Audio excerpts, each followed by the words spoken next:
Imagine a world ruled by a single civilization, stretching from the scorching sands of North Africa to the rolling hills of Britain. A world where emperors wielded absolute power, gladiators fought for glory, and armies conquered lands with relentless force. The Roman Empire wasn't just a nation, it was a machine of dominance, innovation, and legacy. But how did it rise to unimaginable power? What made it thrive for centuries? And ultimately, why did it fall?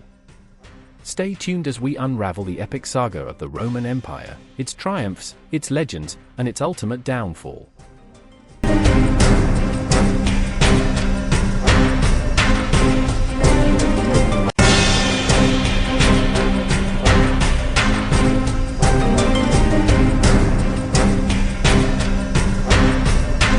Let's rewind the clock about 2,700 years to a time before Rome was the mighty empire we all know today. Back then, Rome was nothing more than a small settlement along the banks of the Tiber River, surrounded by hills, forests, and rival tribes. It wasn't an empire, not even a kingdom, just a cluster of villages. But what made it special? Why did Rome rise when so many other settlements faded into history? According to legend, Rome's story begins with Romulus and Remus, twin brothers abandoned at birth and raised by a she-wolf. As the tale goes, the two grew up strong, destined to found a great city. But like many legends, it took a dark turn. Romulus, in a fit of rage, killed his brother Remus and declared himself the ruler of the new city, Rome. Now, while the legend is captivating, historians suggest that Rome's origins were less dramatic but still fascinating. The truth is, early Rome was likely formed by Latin-speaking villages that merged together for mutual protection. Life was tough. Survival meant forging alliances, securing food, and defending against raiders from neighboring Etruscans, Samnites, and Greeks. Over time, Rome grew stronger, absorbing customs from nearby civilizations, especially the Etruscans, who introduced Rome to engineering, city planning, and even some religious practices. But Rome had one major problem: it was ruled by kings. And not all kings were good. One of the most infamous kings was Tarquin the Proud, a ruthless and unpopular ruler. The people had enough. So, in 509 BCE, the Romans did something revolutionary. They overthrew their king and declared that never again would one man hold all the power. Instead, they established a republic. This was a game changer. Instead of a monarchy, Rome was now ruled by elected officials. Think of it like this: imagine a country where, instead of a president or king, the power was split between different branches. Rome had a senate, made up of noble elites, and two elected consuls who ran the government, but only for 1 year at a time.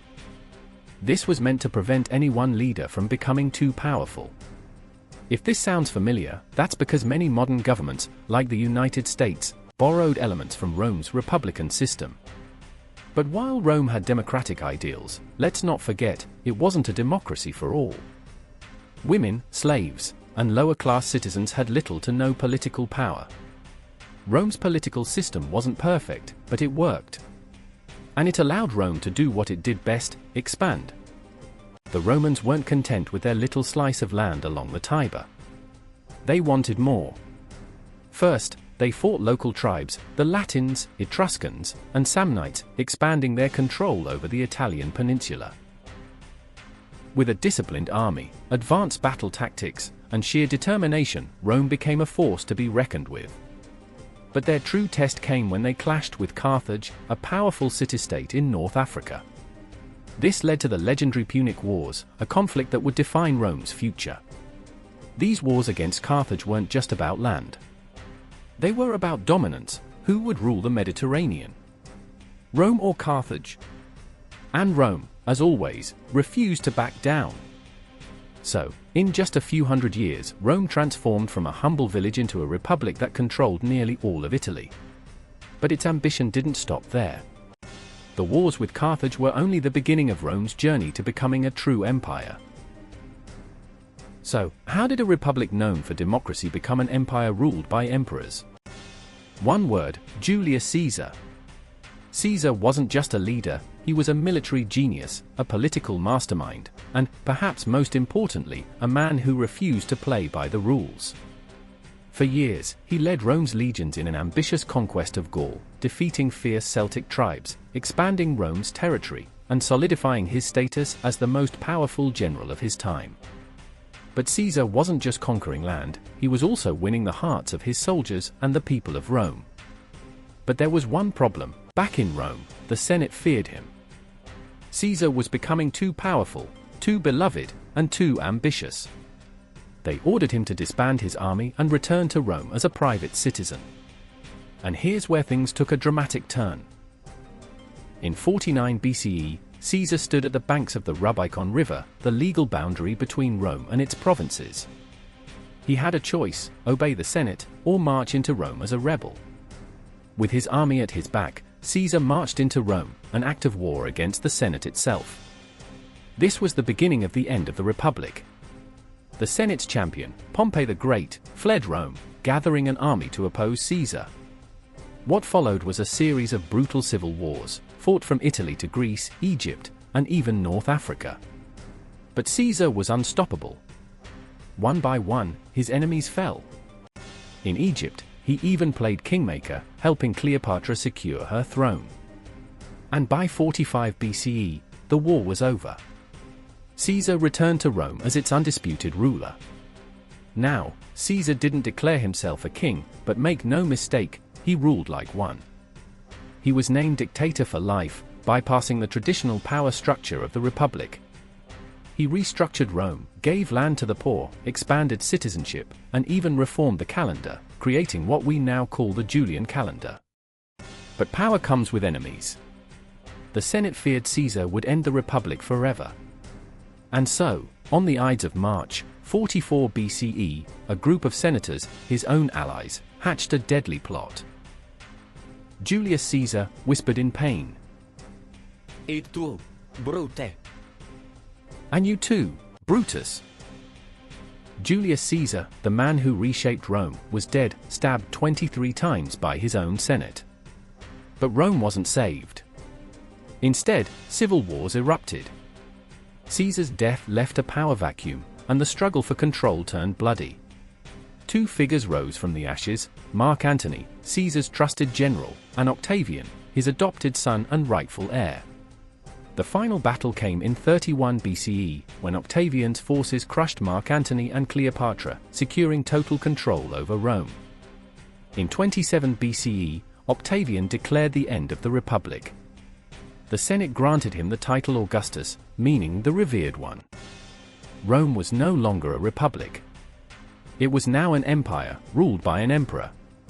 Augustus became the first of many, marking the dawn of Rome's golden age. The death of Julius Caesar wasn't the end of Rome, it was the beginning of an empire that would last for centuries. But was absolute power a gift, or a curse? Picture Rome at its peak: massive marble buildings, bustling markets, powerful legions marching in perfect unison. Roads, aqueducts, and engineering marvels that made life in the empire smoother than any other civilization of its time. Rome was a well-oiled machine, not just in war, but in governance, law, and architecture. The Colosseum, built under Emperor Vespasian, could hold 50,000 spectators who cheered as gladiators fought in brutal combat. Think of the Colosseum like an ancient version of the Super Bowl, but way bloodier. It was a symbol of Rome's wealth, power, and entertainment-driven society. Meanwhile, the Pax Romana, Roman peace, brought 200 years of stability.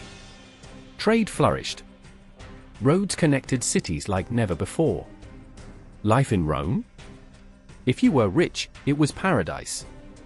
If you were a slave or a gladiator, not so much.